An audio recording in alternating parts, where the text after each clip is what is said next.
It's time now for the award-winning #1 local talk show in Northeast Pennsylvania, The Sam Lesante Show. Now here's your host, Sam Lesante. Thanks for joining us, folks. I'm Sam Lesante. You know, we're hearing so many facts today about the coronavirus. You know, you're hearing it every day, whether true, whether false, etc. I thought we would talk about the coroner's viewpoint. What did they have to say?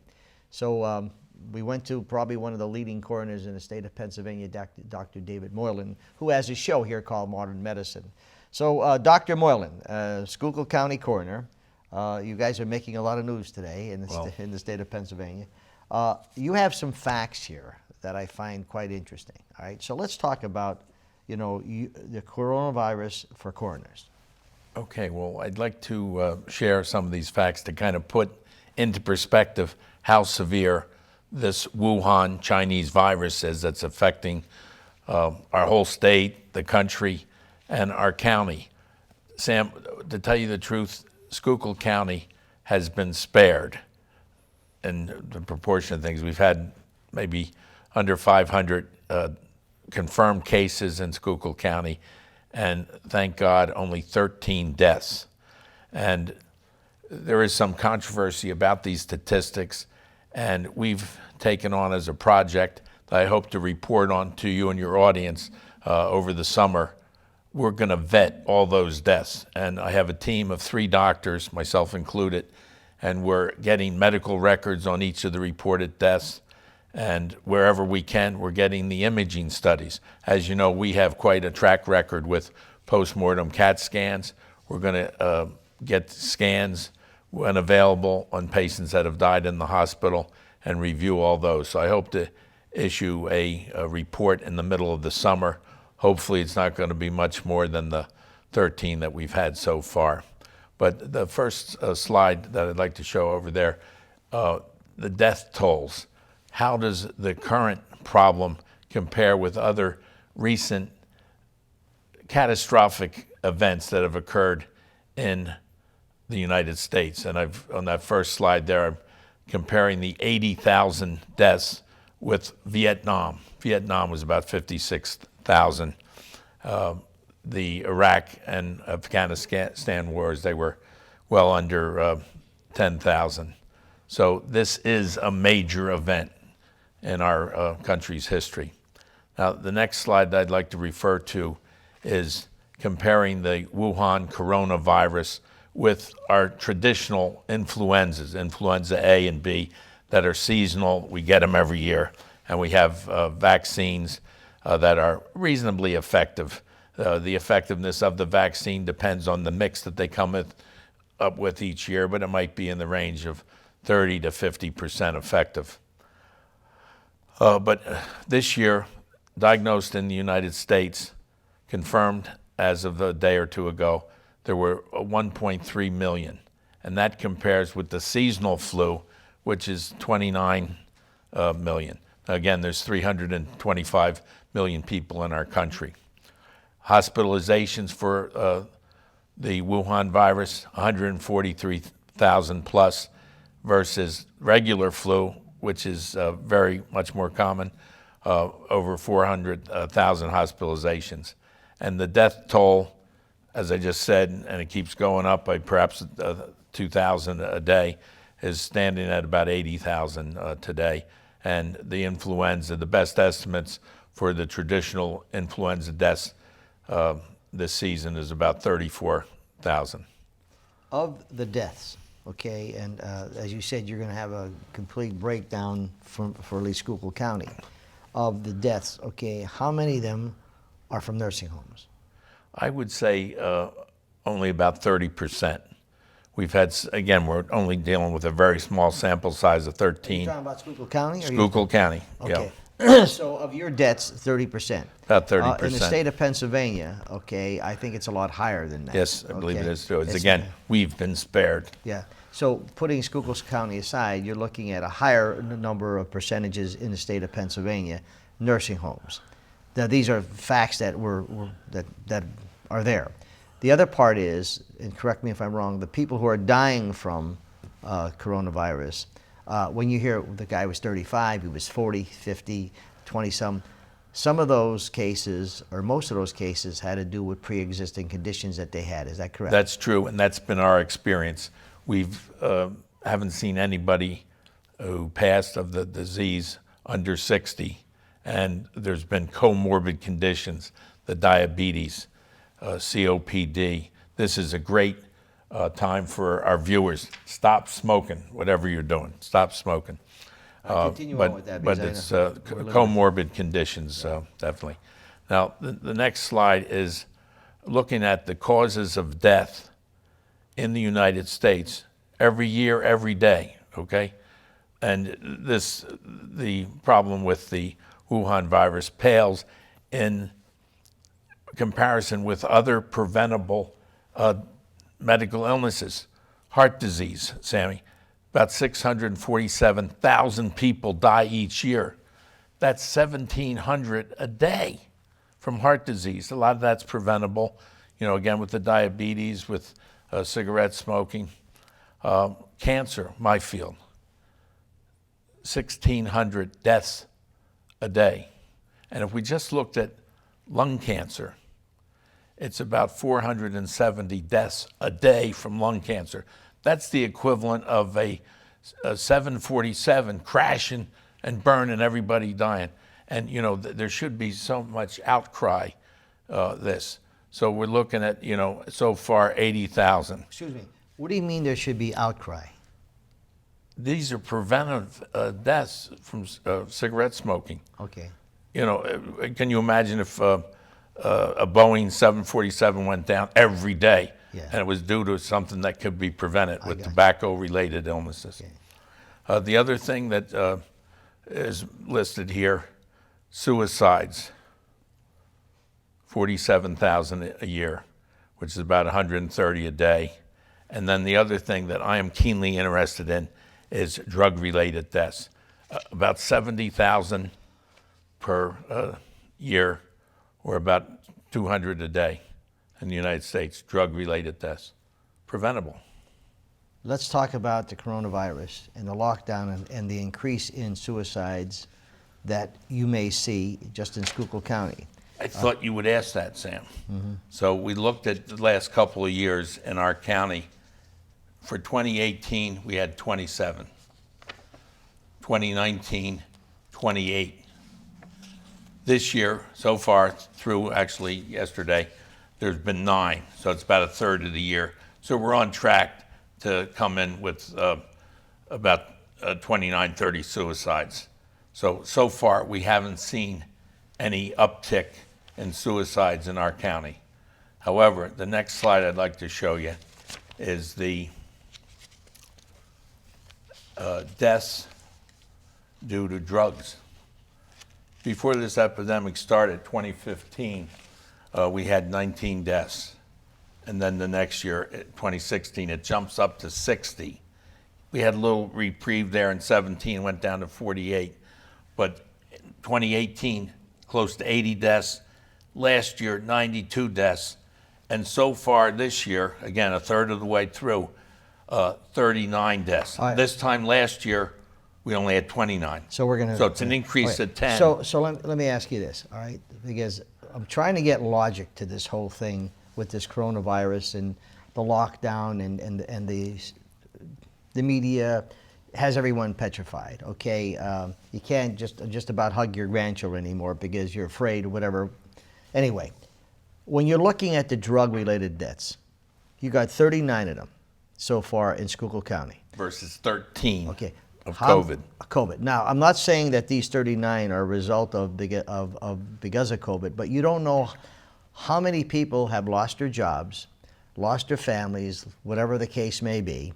Okay, they just about had it because of what's happening in this country and the scare tactics that they have every day. I'm just saying these things, okay? Increases in suicide.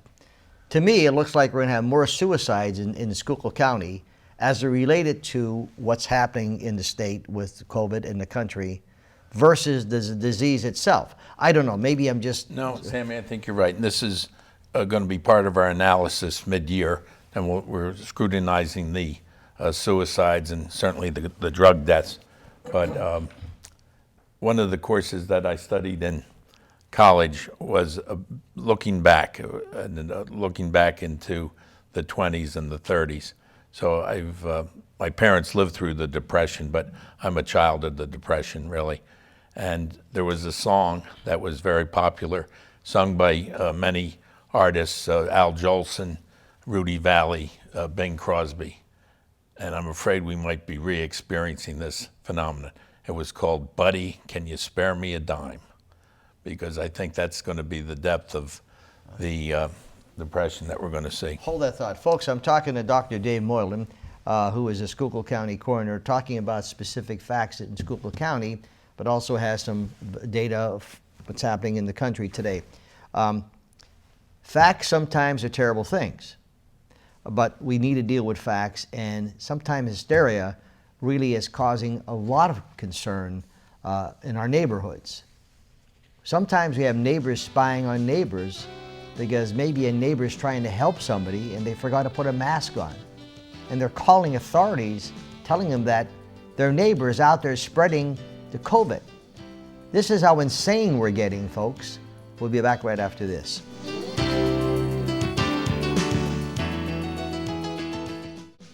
Welcome back to the Sam Lesante Show, folks. 24/7, SSPTV.com. All of our shows are there. No more of the app, and you'll understand when you go to our website why.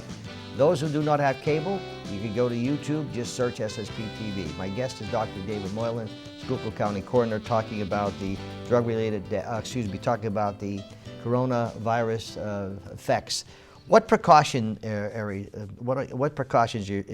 is the coroner's office taking right now? Well, we normally practice social distancing with the corpses in a fashion called universal precautions.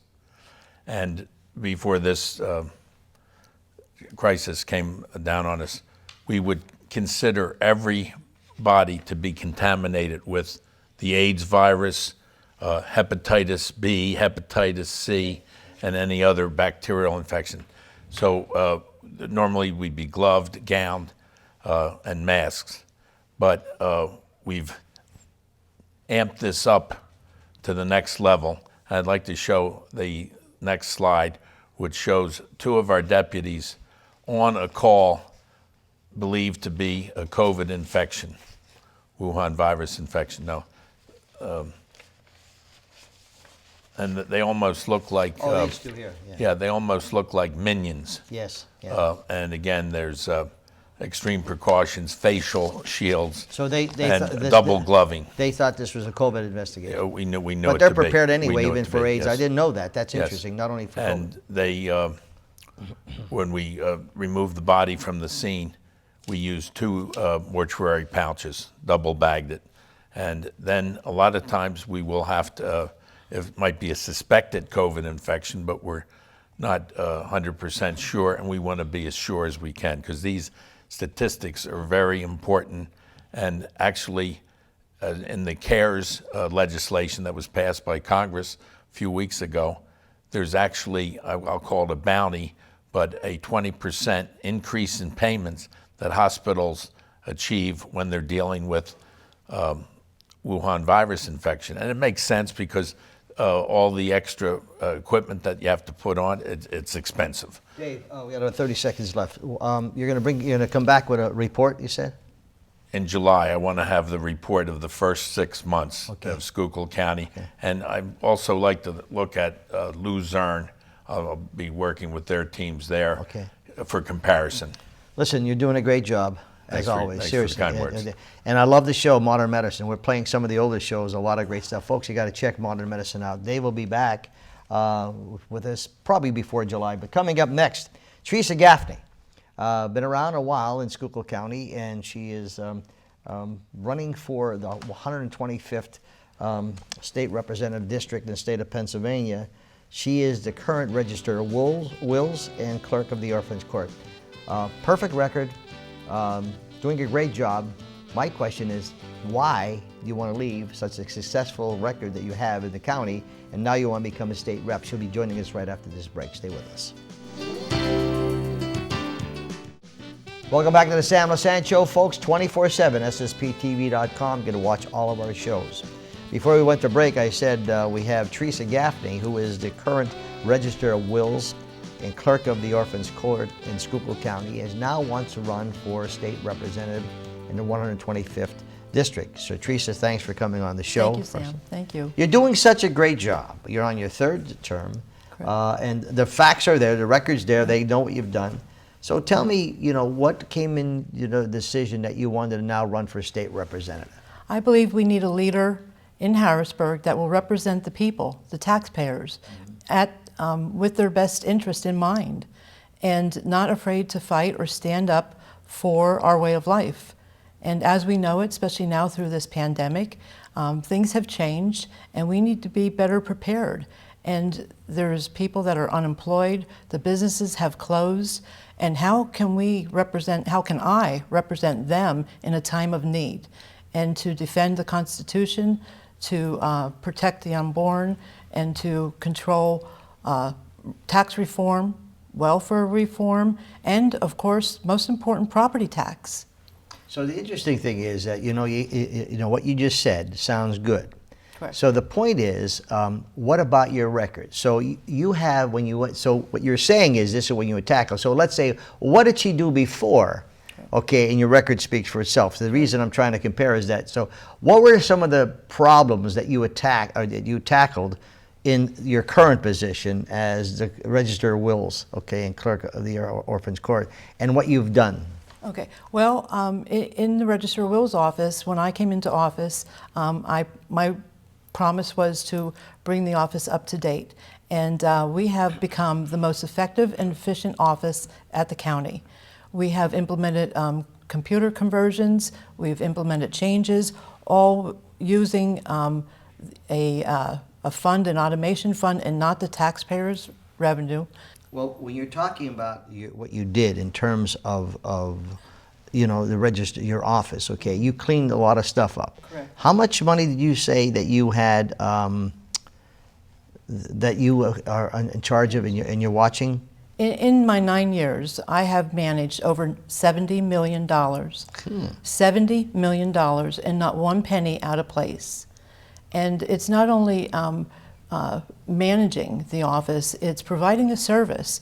My staff are often reminded they work for the people that walk through the door, not myself, yes, not the commissioners, but the people that voted me into office to create an atmosphere and to serve the people. It's interesting you should say that, because when politicians are running, and listen, I think good politicians make for good government, because everyone has politicians, they have these negative connotations, only because the bad politicians made them that way. But what you've done in terms of the successes that you've had, let's talk about your endorsements. I mean, here again, you don't get endorsements because you don't do anything. What are some of the endorsements you have? Pro-life. Okay. I've been endorsed by the NRA with A rating, and I've been endorsed by the Pennsylvania Family Institute, and also Gun Owners of America.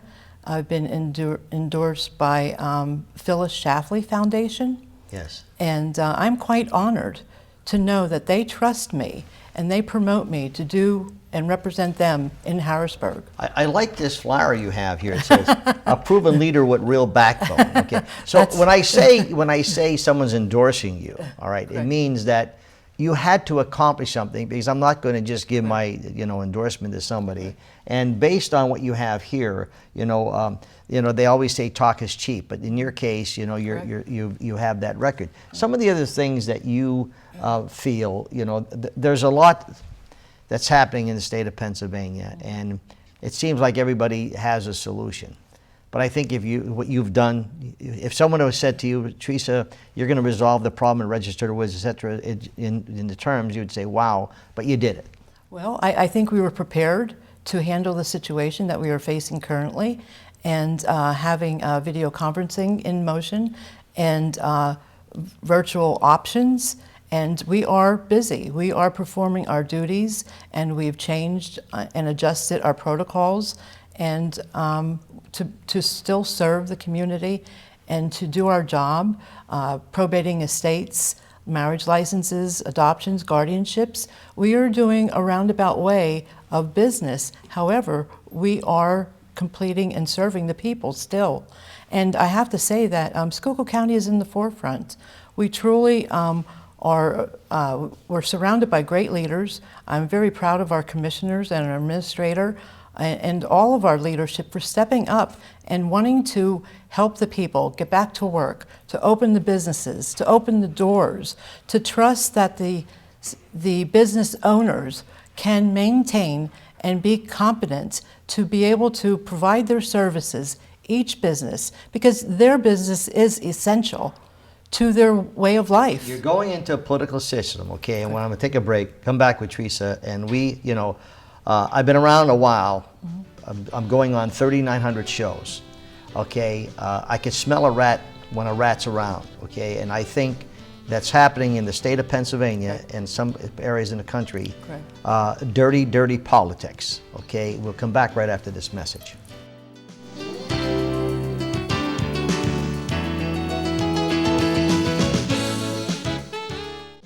Welcome back to the Sam Lesante Show, 24/7, SSPTV.com. When you go there, you'll understand why I keep on telling you about our website. Theresa Gaffney is here, folks. She is the current Register of Wills and clerk of the Orphans Court. She is in Schuylkill County. She's running for the 125th Pennsylvania District as State Rep. I ask you a question. Today we have a lot of concern, mixed emotions, people, as Dr. Moylan said, suicides, the whole bit. If you were there today as a state rep, what would you be telling the governor? To trust the owners, the business owners, the leadership, the community, the people, to become informed and educated, and to be cautious, of course, but take the proper protocol that it takes to keep one safe and our community. And we're in this together. We need to have and be prepared with planning, emergency preparedness. I worked at the hospital for 28 years, managed 5 departments, a 24/7 emergency room. We had a disaster at any moment, and we had to maintain control, to use universal precautions, and be aware, the element of triage, to be able to prioritize and to stay focused and to still accomplish your goal and to treat the individuals. It's a very difficult time. Theresa, let me ask you this, okay? Again, and sometimes I get criticized for being, and sometimes, it's like Trump said, I could have a cure for cancer and they're going to criticize me because I didn't get it fast enough, etc. So Correct. That's so sometimes, but that's the great part of America. Do you think that there's politics being played with this coronavirus in the state of Pennsylvania? I do believe that there are politics, and I believe that we're not being completely told the complete truth, and I believe that we are informed with what they want us to be knowledgeable about regarding this virus. And I think we need to, as a family, take precaution, go back to basics, which we have, and some good things have come out of this. Quarantine and staying at home, the family unit has had time to bond, to realize the value of the family and how valuable it is to be able to make a living, to operate, to receive a service from the business owners. And we need to be able to trust that they will do whatever it takes to open their doors, to keep us safe, and still provide a service, just like I've done in my office. We continue to do our job, and we use our Zoom, our Skype, our video conferencing to perform our probates, marriage licenses, guardianships. They're important factors in people's lives. It's not everyone's issue currently, but it is something that somebody is going through, and the individuals and the citizens need to be able to still live life and meet the family needs. I always talk about people and substance of a person, okay? And I think that's always important. And unfortunately, most of the people who vote do not look at the substance of people who are running. I don't care whether you're Democrat or Republican. But if first of all, if you ever read the Democrat platform, I mean, the platform that they have, I don't know anyone who has any moral values could support a person who is defending that platform.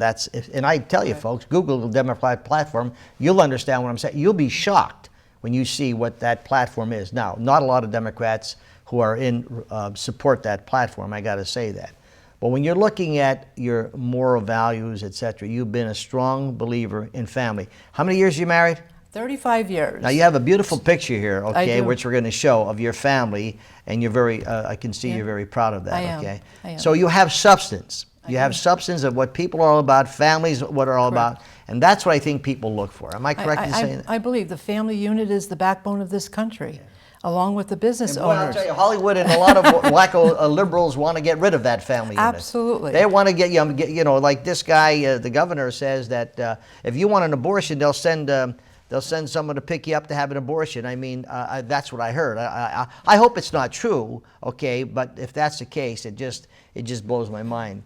Sam, my husband and I have raised 4 children and educated them. Yes. They all live in Schuylkill County, and they're doing quite well. 2 of my daughters have their masters. One's a teacher and one's a caseworker, social worker. And my boys are in the trades. And one is self-employed, and they're ambitious. They love this county. Yeah. Our roots run deep. My father was a veteran. He and his 10 brothers served our country. See, you bring pride because you're a member of, you know, you have to talk to your neighbors, you have to see people. And that's the thing that I think people look for. You're one of the people that are just like anybody else. Your record is great. Thank you. You know, so you have come from a good stock as far as I'm concerned. I wish anyone was running for the best. What else would you tell the voters why they should vote for you in this in the primary? Well, because I'm a person of my word, that I will do the job and I will represent the taxpayers. And my platform is my word to hopefully have some welfare reform, tax reform, to term limits. I mean, we cannot, we need to be able to protect the citizens and the burdens that are on their shoulders and the working class. It's so important to work beyond the 4 walls and in the community to know our veterans. I am a veteran as well. I was trained as a combat medic. I mean, we need to improve our veteran benefits. These people, we sign our name on a dotted line to serve our country, to serve our community. I took an oath for the Commonwealth to serve them and obey the laws, and I've done just that. Well, Theresa, I wish you the best. Thank you. Okay, nice seeing you again. Theresa Gaffney, she's running for the 125th Pennsylvania District as State Representative. Look at facts. Check the substance of people, folks. Don't just vote because you vote for something because someone's a nice personality and they talk to a zillion people. Don't mean anything. What can they do and what have they done is important. We'll see you next time.